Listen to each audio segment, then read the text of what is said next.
নমস্কার প্রিয় দর্শকবৃন্দ, স্বাগতম আপনাদের আমাদের ইউটিউব চ্যানেল চিন্তনে। আজ আমরা আলোচনা করব শ্রীমদ্ভগবদ্গীতার অত্যন্ত গুরুত্বপূর্ণ দুটি শ্লোক, ৬ষ্ঠ অধ্যায়ের ৬ ও ৭ নম্বর শ্লোক। এই শ্লোকগুলো আমাদের শেখায় মানুষের প্রকৃত বন্ধু ও শত্রু আসলে কে। উত্তর একটাই, নিজের মন। আত্মাই নিজের বন্ধু, আবার আত্মাই নিজের শত্রু। যে নিজের মনকে জয় করতে পারে তার মন তার বন্ধু, আর যে পারে না তার মনই তার শত্রু হয়ে ওঠে। যে ব্যক্তি মনকে জয় করেছে তার মন শান্ত। সে সুখ দুঃখ, শীতুষ্ণ, মান-অপমান সব অবস্থাতেই স্থির থাকে।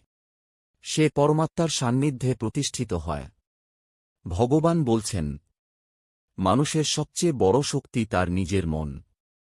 যদি মনকে নিয়ন্ত্রণ করা যায় তাহলে মন আমাদের উন্নতির পথে সাহায্য করে।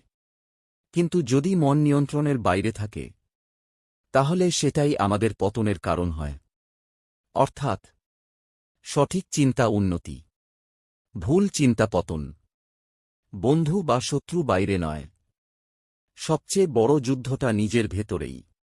যে ব্যক্তি নিজের মনকে জয় করেছে সে বাইরের পরিস্থিতিতে আর ভেঙে পড়ে না।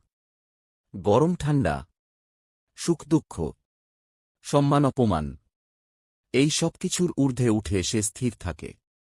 তার মন শান্ত থাকে এবং সেই শান্ত মনেই ঈশ্বরের অনুভূতি পাওয়া যায়।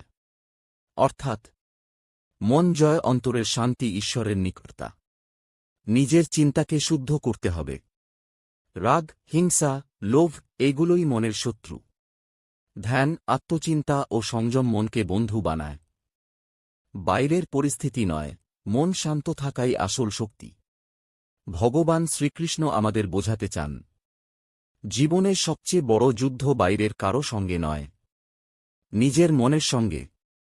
যে মনকে জয় করতে পারে সেই প্রকৃত যোগী, সেই সত্যিকারের শান্ত মানুষ। নমস্কার।